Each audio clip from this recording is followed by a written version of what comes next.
this border war.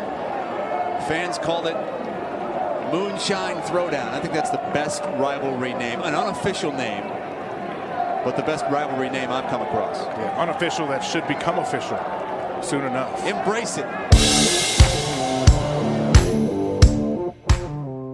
receivers at Duncan's disposal. Duncan stepping up. Hit! Ball is loose! Big call here. Marshall thinks they have it, and the Horde do! Here's the kickoff from Amaretto Curry to the Hilltoppers, and we are underway, and a fake reverse on the kick return. And here comes Townsend down the left sideline. What a way to start it for Western Kentucky on the road, and it is an opening touchdown return, and just like that, the Hilltoppers strike first. Justin Rohrwasser to try to win it for Marshall from 53 yards out. It's got the leg. It is good! And the perfect season continues for Justin Rohrwasser. Goes for 2. Going for the win. Western Kentucky going for the victory. Rolling to his right, quick strike, and they did it! Western Kentucky has ended the perfect season into the hands of Willie McNeil. A shocker here in West Virginia, and it is over for Marshall. They end the regular season 11-1. Welcome back to the Moonshine Throwdown podcast. I got Trace with me this afternoon. We're going to finish up Marshall's position group breakdowns. We got to talk about the secondary, defensive backs, and of course special teams unit. And after that, it's all over but the crying, really. Well, the playing. We're going to do season previews, and then we'll be gearing up for a week 1 preview with the game against Navy. So I should say that, since we've got a lot of content that's got to come out in a very short period of time, and I keep saying this now, especially in these these newer episodes, because so much content's coming out that the episodes get replaced, like on the Spotify feed or on, the Apple Podcast feed or whatever. But you can find every episode that we've got over on the Moonshine Throwdown YouTube channel. So if you missed a position group breakdown, if you want to go back and listen to something, or if you just fall behind it at any point and want to get caught back up, every episode that we have is over there on the Moonshine Throwdown YouTube channel. So please go over there, subscribe to it so you can find those episodes really quickly and easily. I know most folks like to stream just through their car or whatever on Spotify or whatever the case may be, but you can stream YouTube through your radio as well. So I do that all the time. I watch videos I listen to videos as I'm cruising. So, you don't have to miss an episode. If something's gone, go find it over there. But Trace, let's talk about her defensive backs and special teams so we can wrap up this position group breakdown segment series and look forward to a game. Let me dive right in. Her defensive backs ranked by Phil Steele, tied for 5th in the conference with Middle Tennessee State. As much as we talk crap about Middle Tennessee and how they've not been as competitive as they have been in, years past, their secondary is actually pretty decent. They've put guys in the NFL recently. They've got one of the finer safeties in the conference, and Reed Blankenship has been there for a while. So, to be lumped in with Middle Tennessee in this particular position group, it's not really that bad of a thing. They do have a quality unit there. On the roster for Marshall, a total of 23 in the secondary, 11 defensive backs and 12 listed as a safety.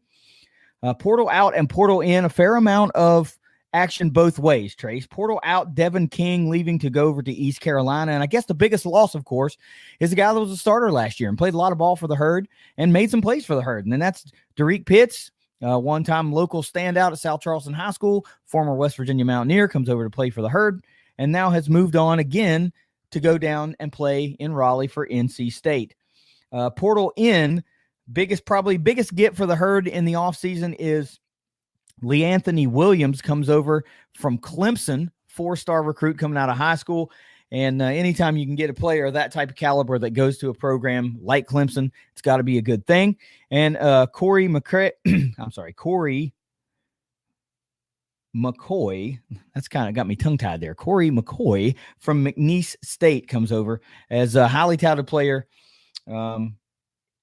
in I had their conference written down, but I can't think of what conference they're in. He was preseason all conference player in that conference.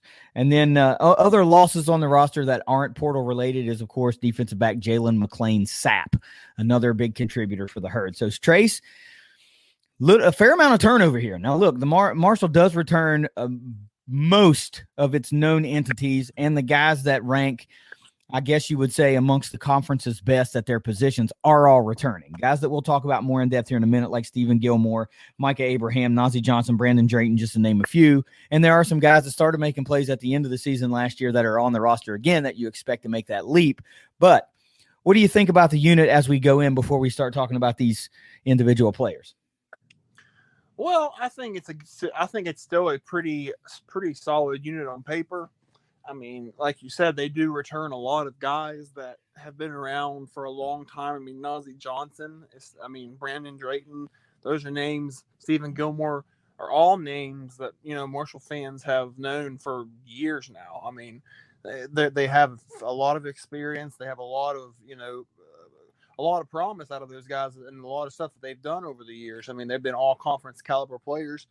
I mean, what's a nice coup to have is to have three guys of that caliber back. And like you said, yeah, they did lose a couple guys, Pitts and Mclean Sapp, but for the most part, they return everybody else. And the new addition of Lee Anthony Williams that I know a lot of Marshall fans were excited about, and I think still are.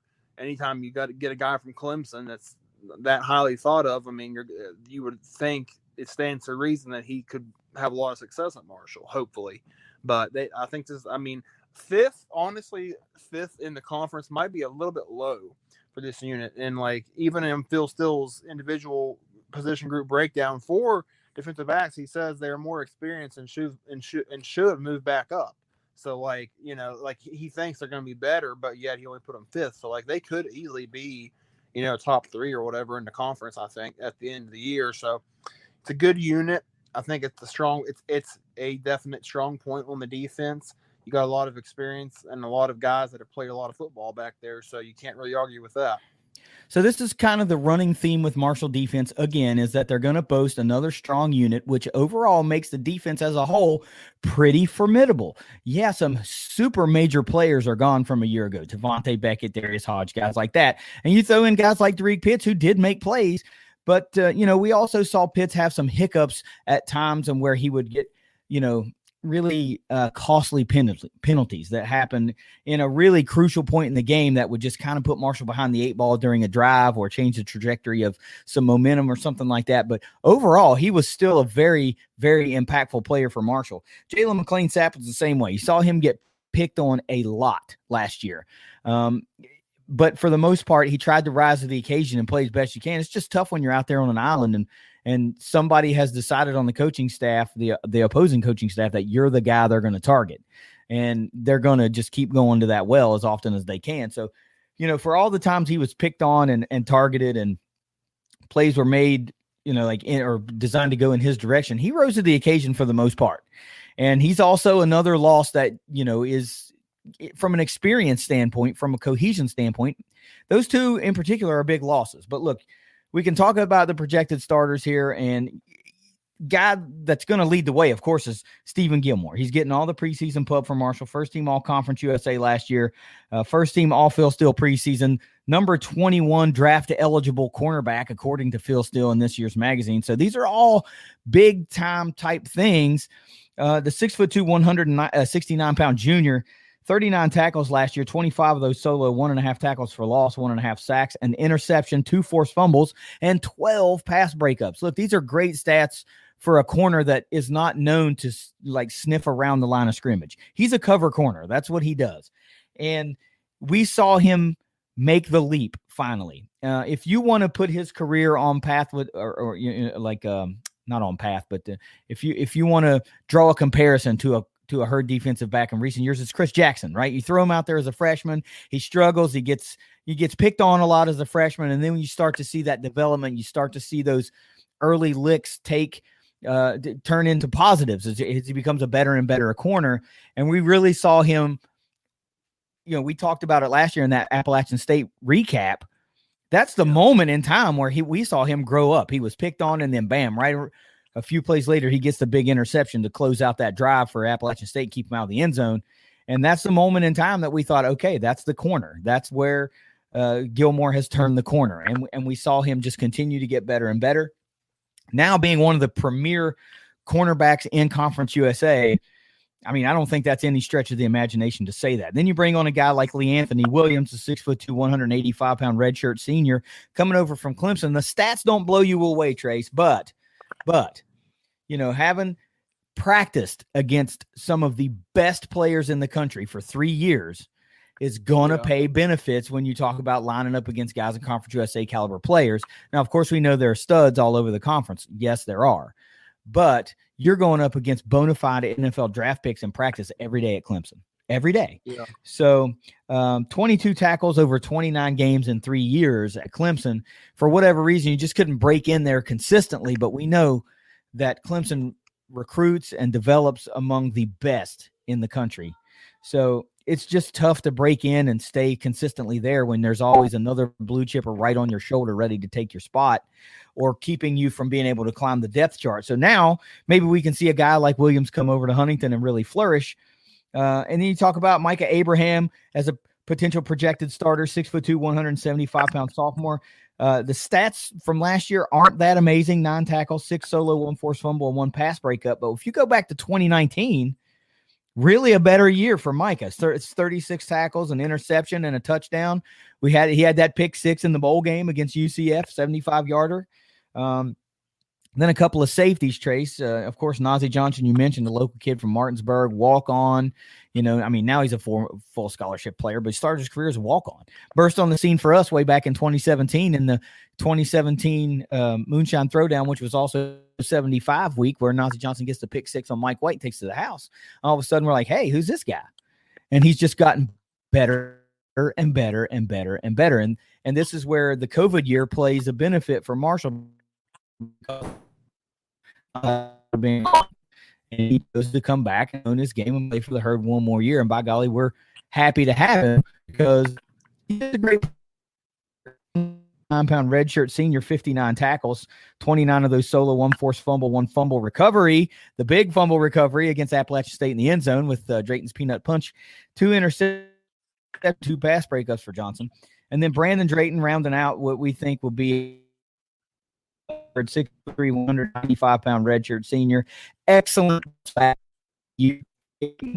5 last year, or 19 of those solo, 1 tackle for loss, 1 sack, 1 forced fumble, and 1 interception. Nazi Johnson, a couple of notes on him. 2nd team All-Conference USA last year, 3rd team All-Team, and nominee for a player who starts his career as a walk-on.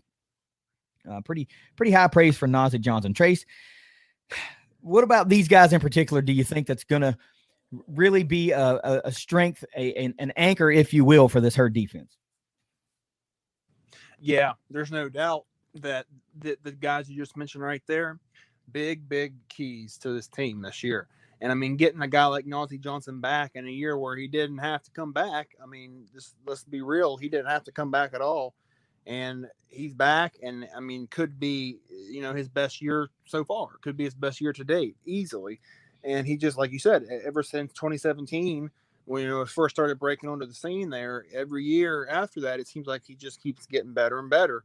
And that bodes really well for this year. And, you know, the back end of the secondary, I feel like that's kind of the strong point of the whole defensive back unit.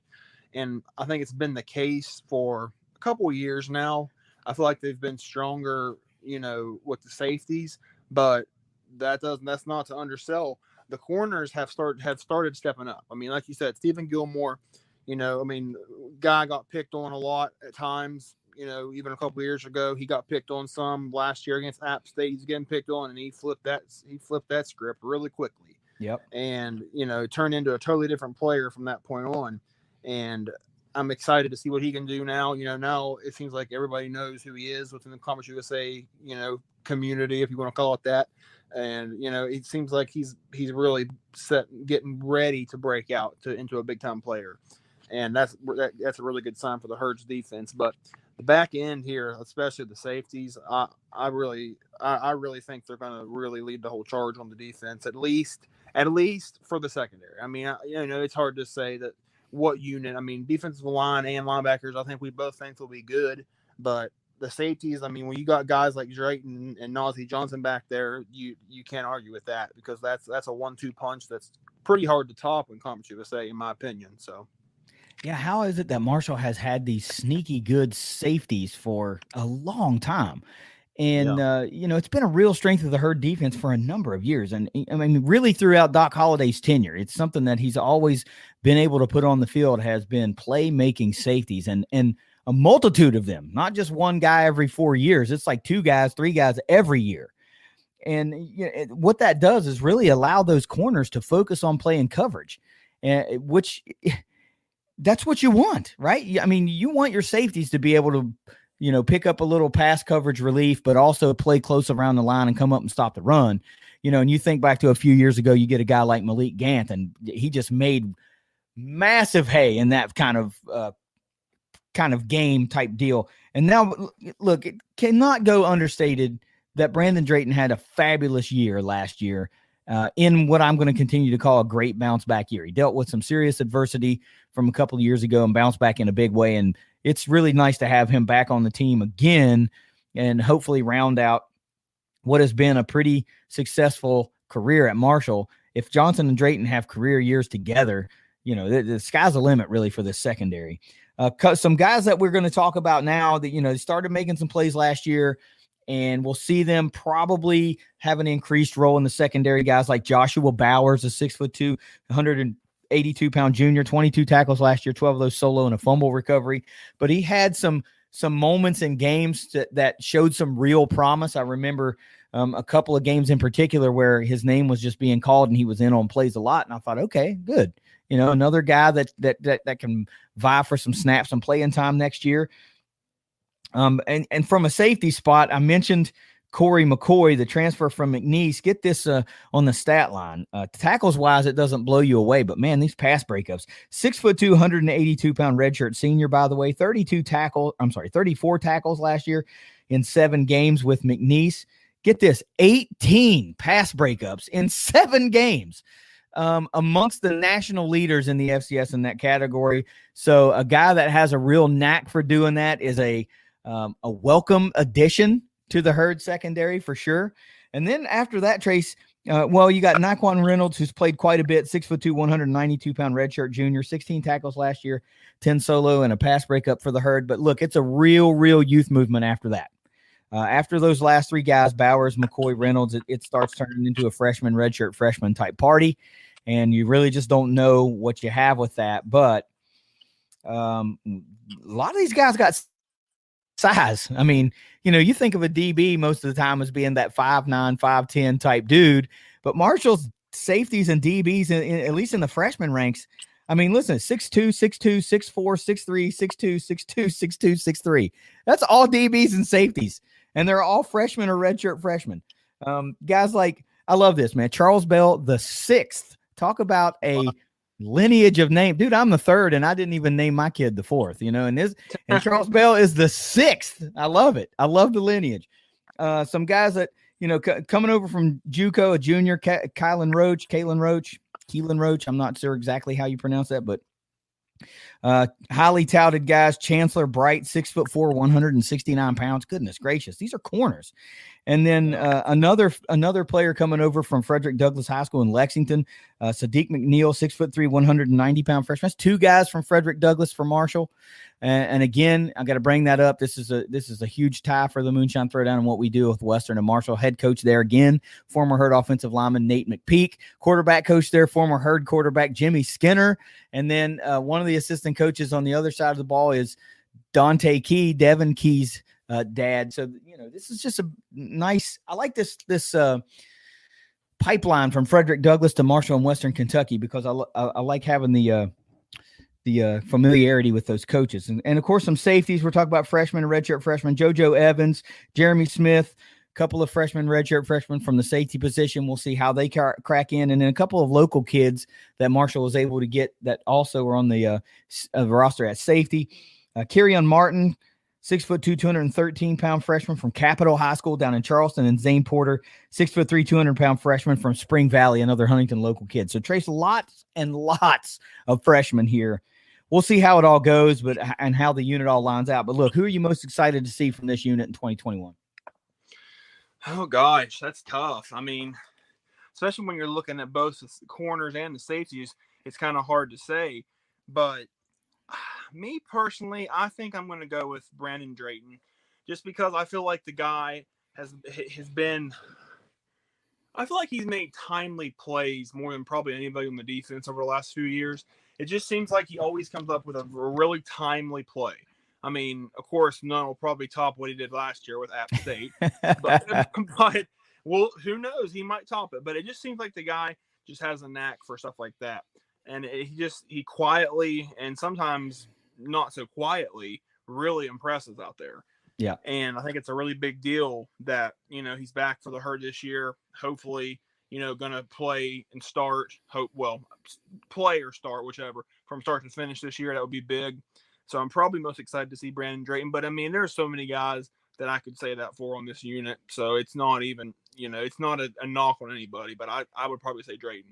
Yeah, I really like the bounce backness of Brandon Drayton. I love the fact that he came out and played at a high level. Had the biggest play on the herd defense at all last year. Of course, the peanut punch against Appalachian State. It was just an absolutely huge play. And he's not a guy that goes out and gets a ton of interceptions and stuff like that. But when he gets those, they seem to be, like you said, in clutch moments. So he's just got the knack for making those impact plays count. They might not be a ton of them on the stat line, but man, when you go back and look at when they occurred, they're huge. Who am I most excited to see this year? Look, there's no bones about it. I'm most excited to see Stephen Gilmore. I want to see if he makes the extra little leap from, top tier corner to lockdown corner. That's what I want to see. I want to see if he goes into that Darryl Roberts stratosphere of corners for Marshall, just straight up lockdown guy. That's what I really want to see. But for you, who's the biggest loss from a year ago in this unit?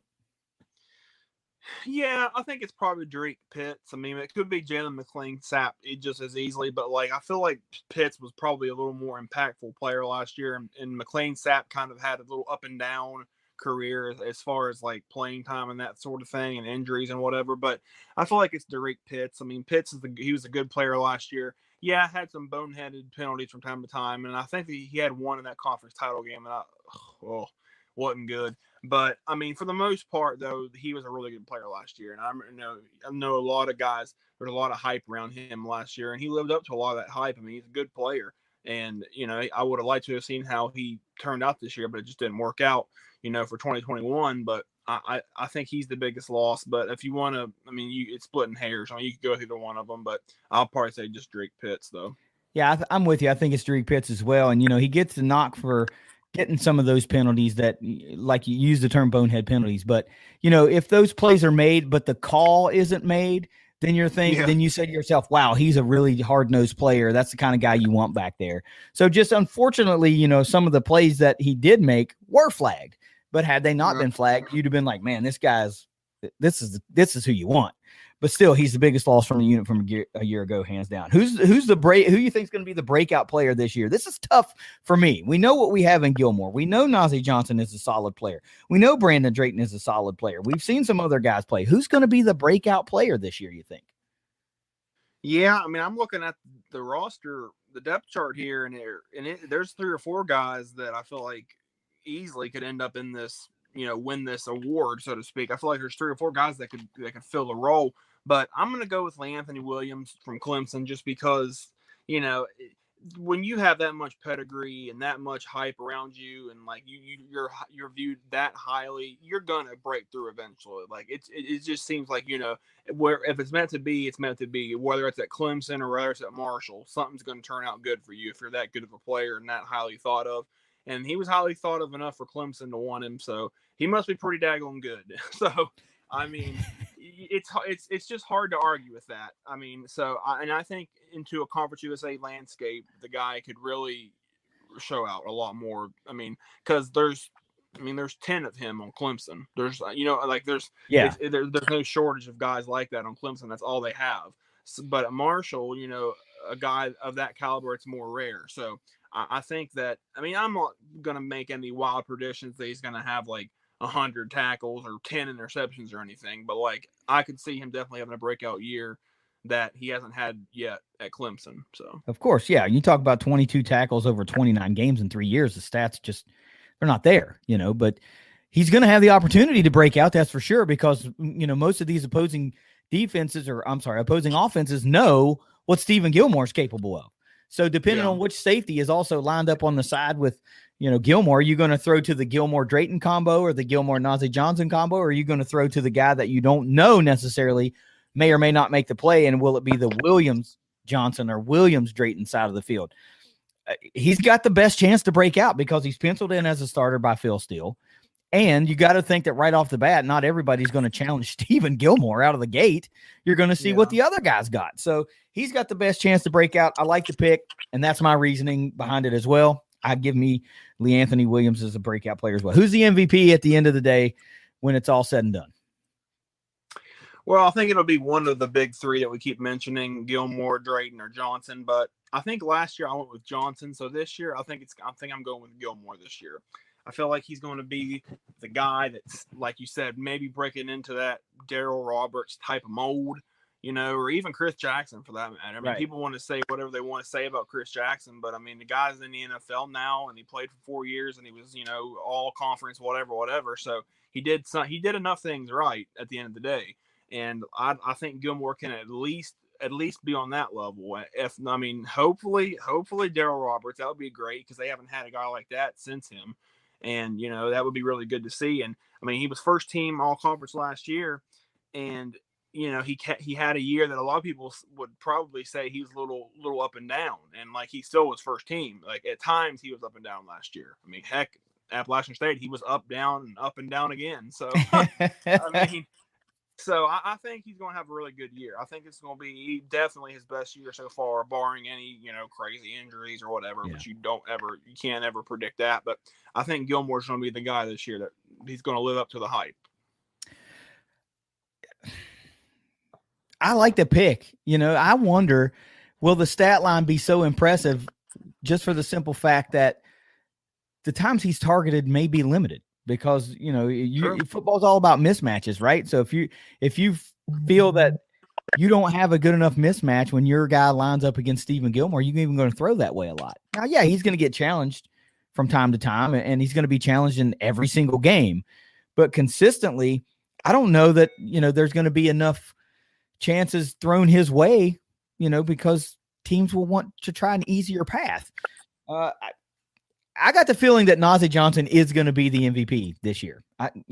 59 tackles last year, and it was a pretty impressive year, really. Got to play a little bit more free and a little bit more wide open, and we saw him, not really the pressure of having to compete with anybody, and he flourished, really. And I like to see that. I think that's going to go up to another notch. He's a bona fide leader on the defense. He's an elder statesman now. He's been there, done that. The story is everything you love. Local West Virginia talent that walks on and becomes a starter, becomes a Burlsworth Trophy nominee, and an all-conference caliber player. I mean, you love it. So, he might be able to sniff around that 80, 85 tackles range this year just for being able to do what he does best with a little bit more freedom. We're not sure what this defense is going to look like. Remember, it's all brand new on the defensive side of the ball as far as coaches go. So, what's the philosophy going to be? Are we going to have to still see those 10-yard cushions, Trace, or is everybody going to be a little bit more aggressive now? So we'll see. But I like Najee Johnson in his final year in Herd uniform to be the MVP of the unit. What's the hot take for you for the defensive backs in 2021? Hot take for the defensive backs. That's the question, and I'm still kind of weighing a couple of options here, as a matter of fact. But I'll go ahead and go with.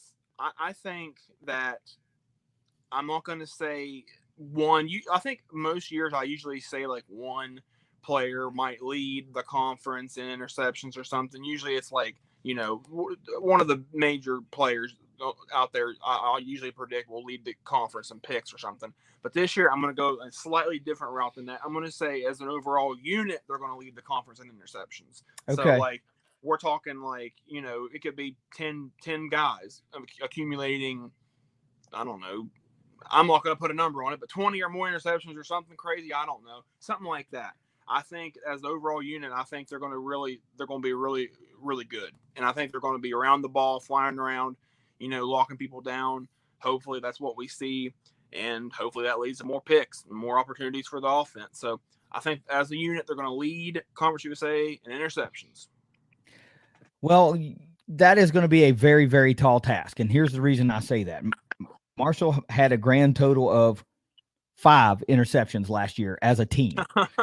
And one of those was by a linebacker. So, true. But look, we've talked about how strong they could be on the defensive line. We talked about how there are several linebackers that are there that are poised to make a good leap and become superstars in their own right. So will that lend itself to teams having to pass more because they just simply can't run? That could lead right into what you think will happen. But I don't think that I can get up around the 20 plateau. I was going to say that, I knew Marshall had struggled for a couple of years with getting interceptions. It's just not something that they were good at, for whatever reason. They just weren't good at it. But I was going to say that I like the Herd to average an interception per game this season, which would more than double the output from last year. So that's pretty hot when you're talking about having to double production in a certain defensive category. So that's my hot take. Marshall will average an interception per game in 2021. Hang with us on the other side of this break. We're going to round out position group breakdowns with this Herd special teams unit. Some question marks there, Trace. There are some guys that are returning. Some known entities are back, but big question marks to have to be answered. So hang with us. It's the Moonshine Throwdown Podcast. Zach Thomas had to get the ball off his hands. Right now, we'll see, do they trust their corners one-on-one? And you see the corners actually change the positions there. Jaylen Mclean Sapp coming over to guard Thomas Hennigan on the outside. Thomas on 3rd and 9. Fires to the sideline. Oh, it's Gilmore! How about that? He redeems himself with a pick. He says, hey, thanks, buddy, for changing sides with me. It's like a nice little INT. Special teams time, Trace. Let's finish up this position group breakdown series for the Herd in true special fashion with the special teams. Phil still ranks this unit tied for 5th with UTEP. Okay. How do you feel about that? I don't know. Kicking, punting, punt return, whatever. I don't know. I don't really know how to quantify this. This is one of those units that always has to be strong for Marshall and historically has been strong, but in a number of areas we've seen over the past few years that they have struggled. And it's a drum that you have beaten in several areas for a number of years now, namely kick coverage. They did get better last year, but it was absolutely atrocious for a couple of years, and you did not make any bones about it. Nope. But let's talk about projected starters here. I don't even know where to go. Let's just see what we can do here. Kicker. Let's start with kicker. Marshall's got 5 kickers on the roster. Don't know what that's all about, but there are 5 on the roster. And oh, by the way, Shane Chucci returns. So where the other 4 come from, I don't know. Shane Chucci, of course, you got to think he's the leader in the clubhouse to return with the place kicking duties. He did a pretty good job on field goals last year. Excellent on PATs. 5'9", 178-pound redshirt sophomore. Came over a couple of years ago or last year, whatever, from Fresno State and took over for Justin Rowasser in, pretty decent fashion. Rowasser was what he was, which was a great kicker, and proved that by being the first specialist drafted in the NFL draft there a couple years ago. But Chucci came over and did a pretty good job. 7 of 10 on field goals, long of 43. You would like to see that get a little bit tighter, a little bit better. The 70% make average needs to get up a little bit. The long of 43 you'd like to see get stretched back closer to 50 if you can. But hey, that all comes with development and honing your game. 36 out of 36 on PATs last year, so you love that. So for right now, you got to call Shane Chucci the leader in the clubhouse at kicker. I didn't even write down everybody else because I'm sure somebody's going to come out of that group being the kickoff specialist, which was an area of extreme need for Marshall last year. Made several changes at kickoff specialists for the Herd because for whatever freaking reason, they had kickers that could not keep the daggone ball in bounds multiple times in games. I don't know how you do that. Punter. Let's talk about punter. There are 3 on the roster. Your boy Robert Lefevre is back for his swan song season. Robert Lefevre in the building. Trace has been a Robert Lefevre fan and pundit for a couple of years now. Personally told Robert to step his game up about 3 years ago, and I'll be damned if Robert didn't step his game up. And Trace has been a big fan ever since then. The 6'2", 209-pound redshirt senior, 33 punts last year, good for a 42.5-yard average, put 10 inside the 20 and had 7 kicks of 50+.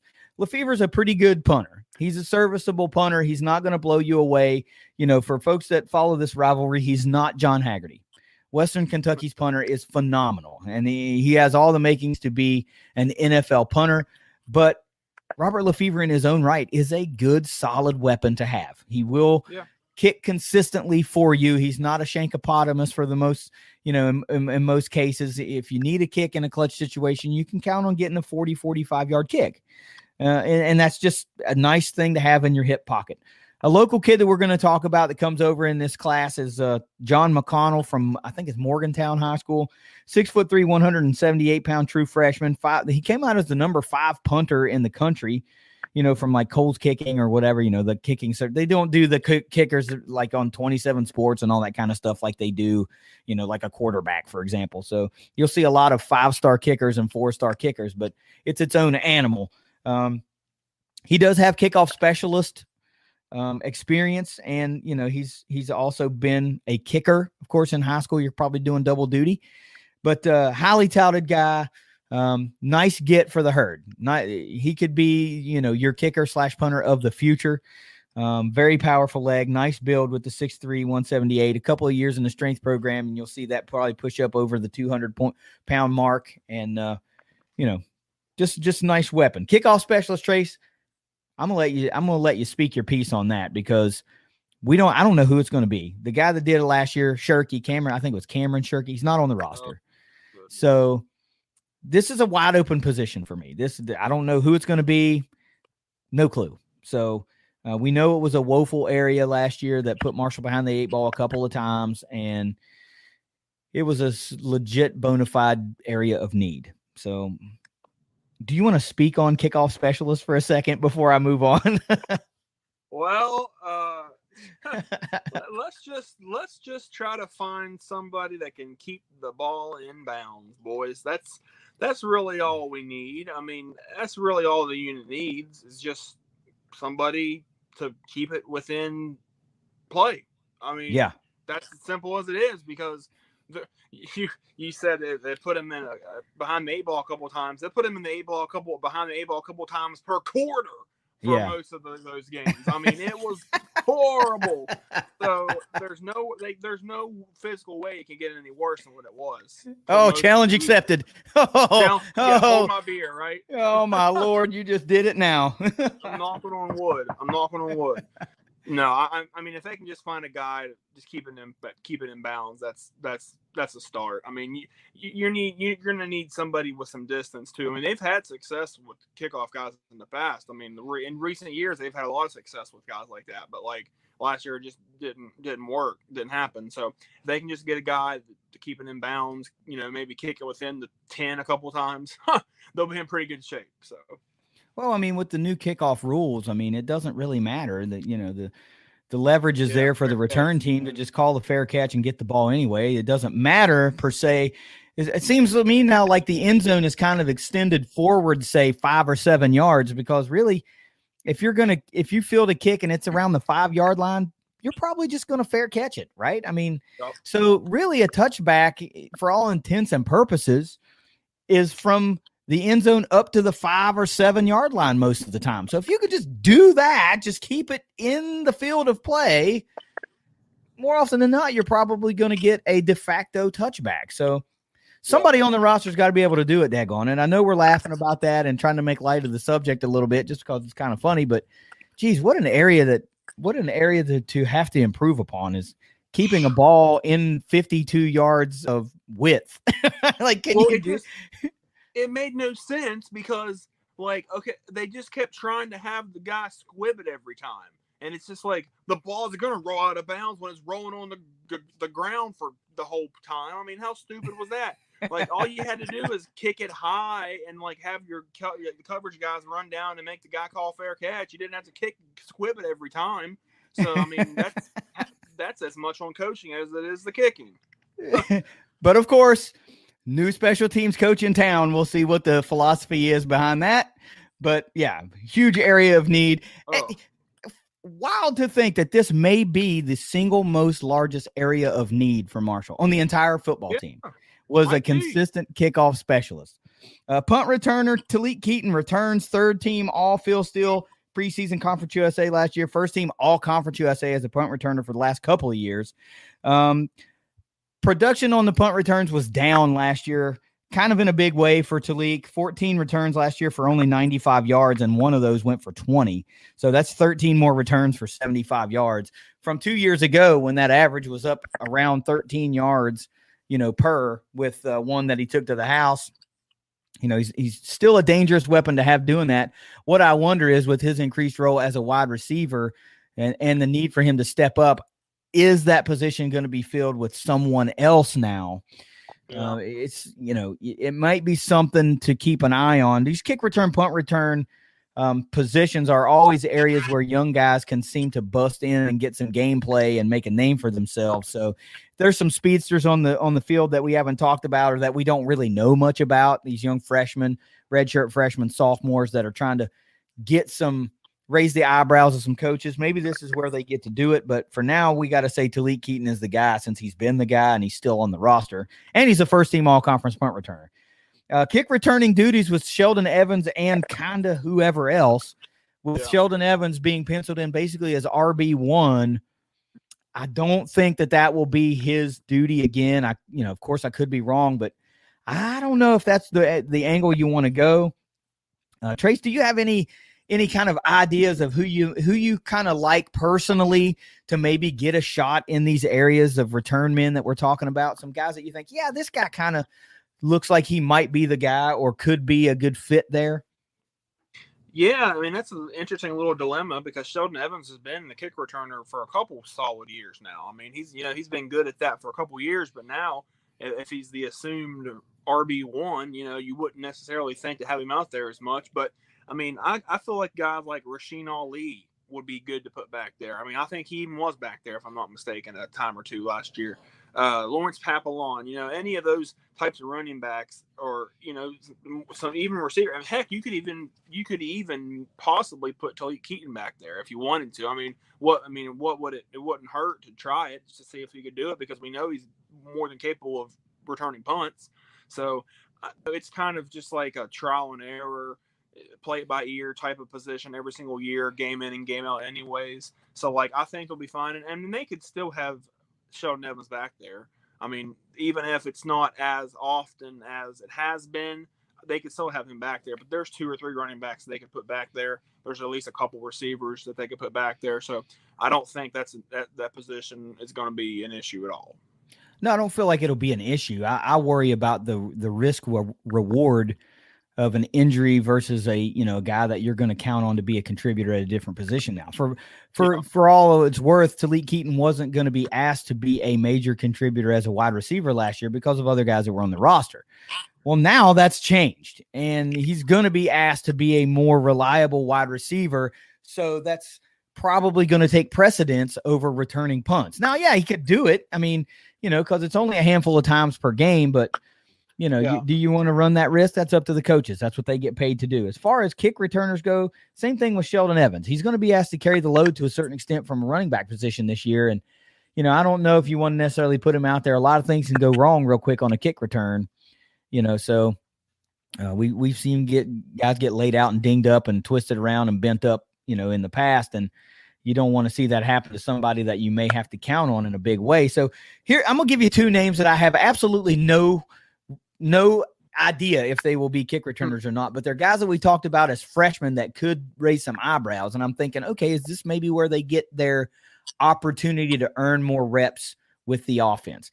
And that's 2 freshmen, Charles Montgomery and Caleb Coombs, guys we talked about coming in as freshman wide receivers, highly touted guys, speedy guys, and shifty with moves.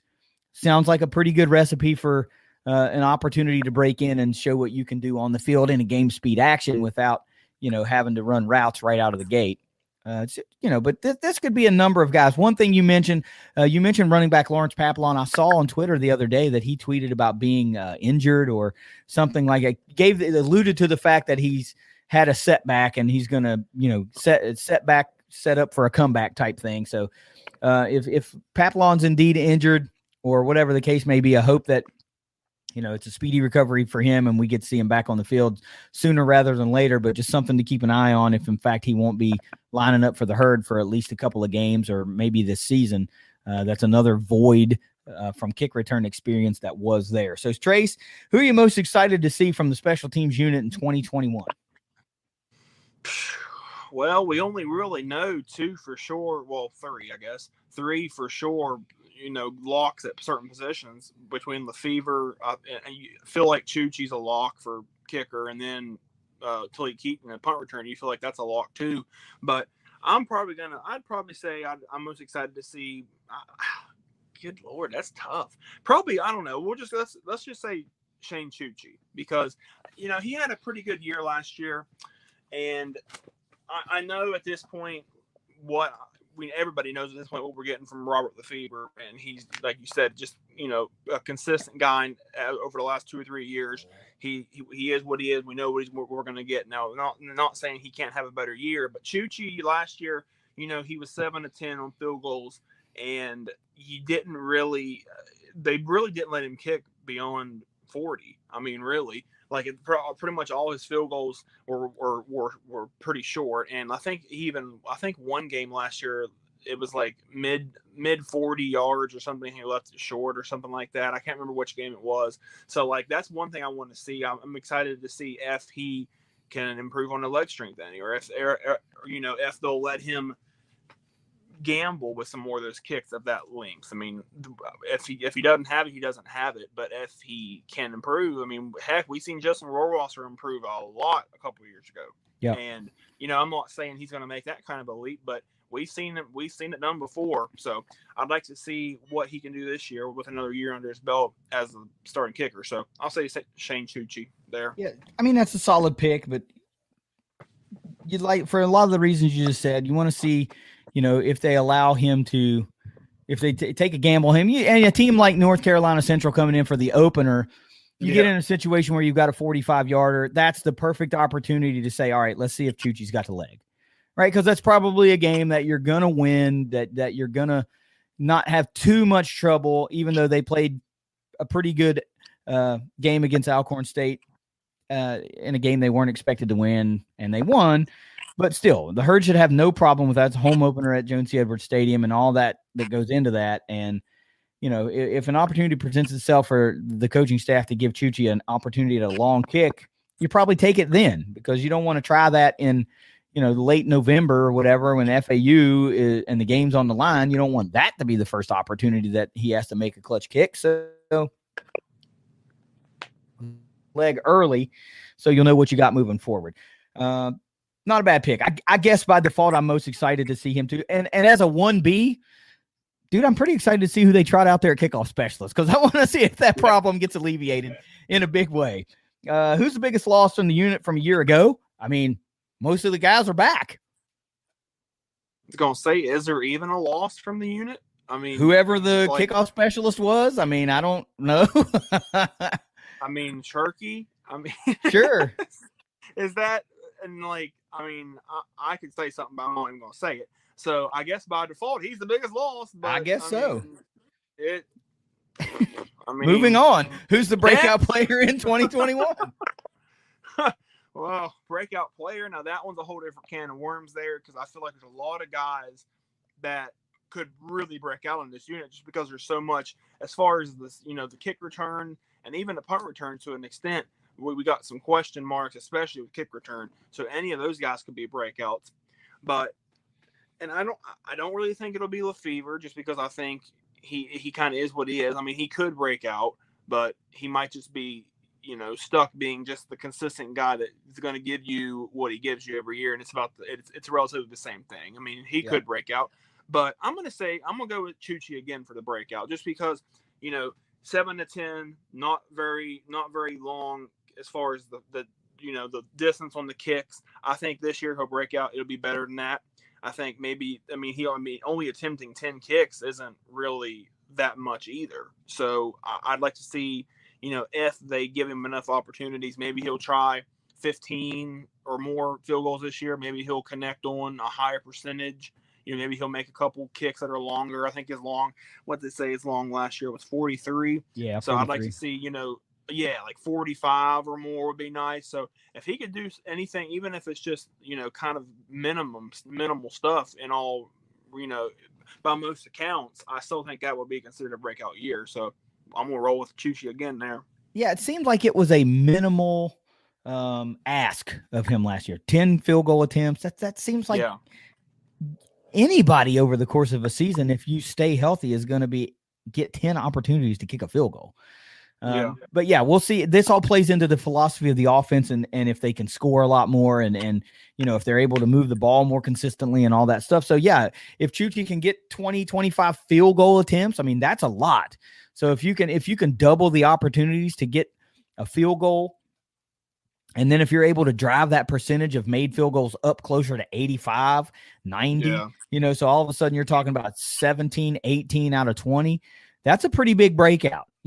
That's a pretty big breakout. And then along with that, you would like to think that you'll have way more than 36 PAT opportunities. I mean, you want to see that number hover closer to 50, right? You want to see 50 touchdowns, a 14 touchdown increase over a year ago, or 15, touchdown. It doesn't necessarily have to be offensive touchdowns over defensive scores last year and stuff like that. But you like to see that get up around 50. And if those two things happen, I mean, that's a breakout season, especially if you're, perfect on PATs again and can drive that average up around 80, 85% and made field goals and push that long back another 5-6 yards. You really like, wow, this is a big leap for him from a year ago.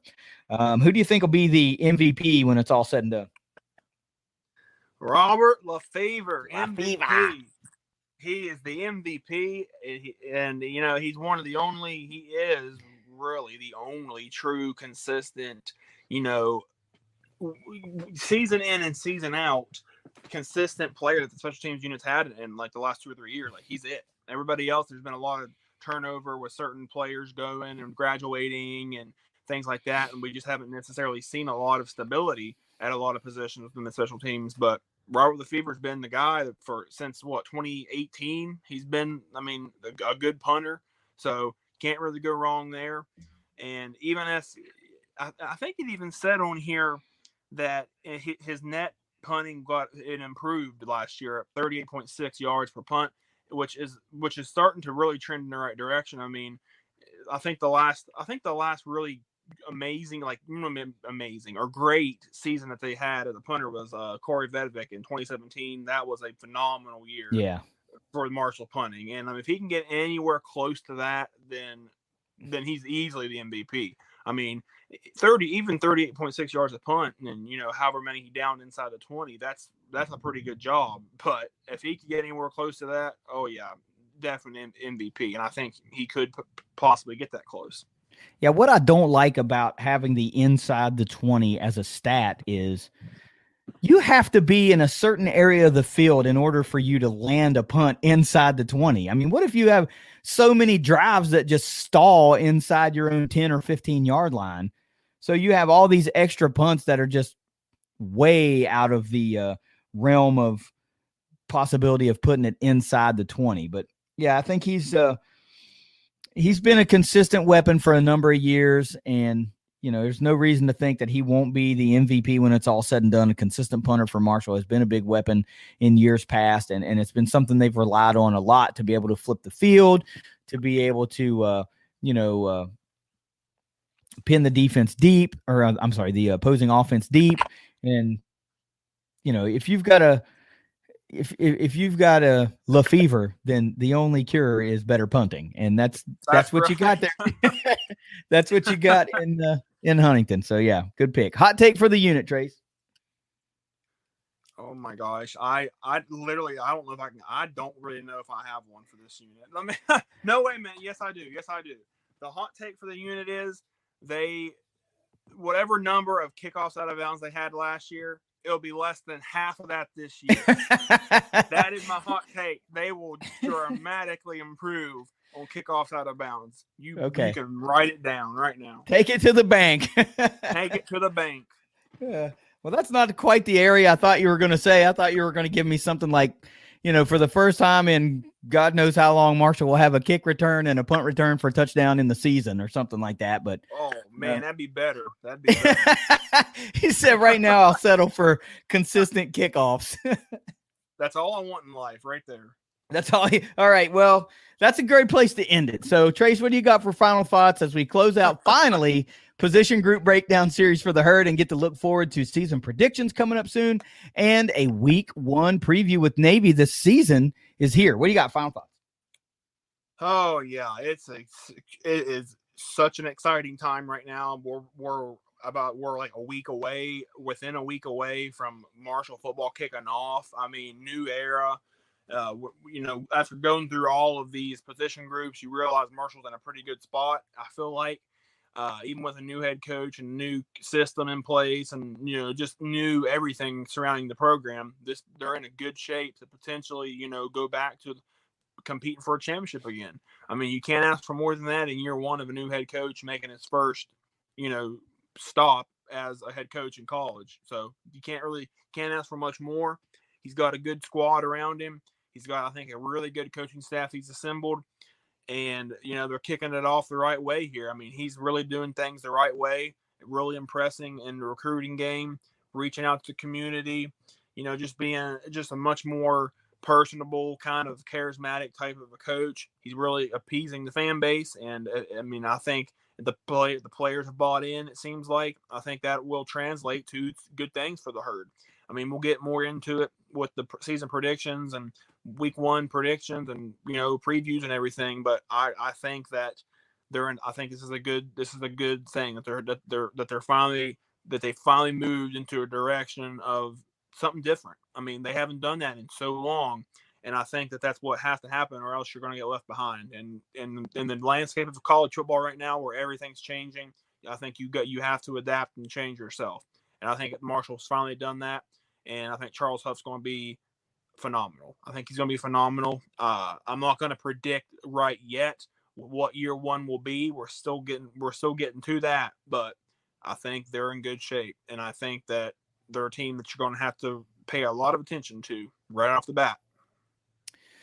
Well, I'm glad you're not going to break those predictions right now because we have an episode to talk about that, Trace. We got season predictions coming up next week, so don't give me any daggone spoilers right here. Final thoughts episode of the position group breakdowns. But look, I'm with you. It's time for the rubber to meet the road. The season is here. For all the preseason talk and chatter and this and that and everything else, it's time to put up or shut up.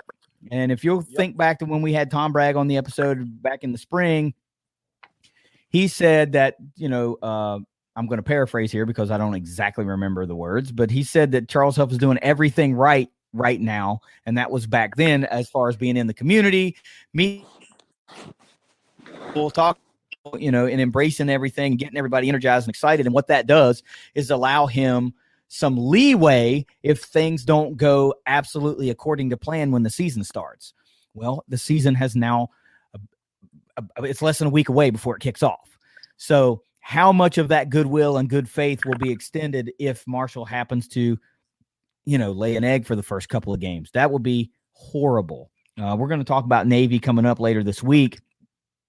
This isn't a very stout Navy team, at least according to Phil Steele. I doubt very many Herd fans have even looked at Navy and they just think, well, they're probably going to be a pretty good team. They have been for a number of years. Look, this is not the Navy team that you remember winning championships with Keenan Reynolds, and that's not them. This is a different Navy team. So if you struggle with Navy and then you really struggle somehow with North Carolina Central, how much of that goodwill will keep getting extended to Charles Huff in year 1? We don't know. But let's just hope that, these guys come out like gangbusters and take it the complete opposite way and dominate on the field and, kind of silence a little bit of that fence setters, the guys that wanted to keep Doc Holliday around and felt he deserved to be there as long as he wanted to be there. And, I never feel like that's a thing that you want to extend to a coach. You can be here as long as you want. Well, that takes away their motivation to be hungry. And, we saw Marshall started to settle into that 8-win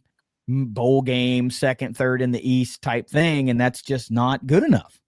In today's college athletics world, if you're not getting better, you're getting worse, right? There is no staying the same. And you might be the same in the record column. You might be putting up the same accolades and going to a meaningless bowl game or a whatever bowl game, but if you're not getting better, you're getting worse. If you're not making a name for yourself, somebody else is taking that shine away.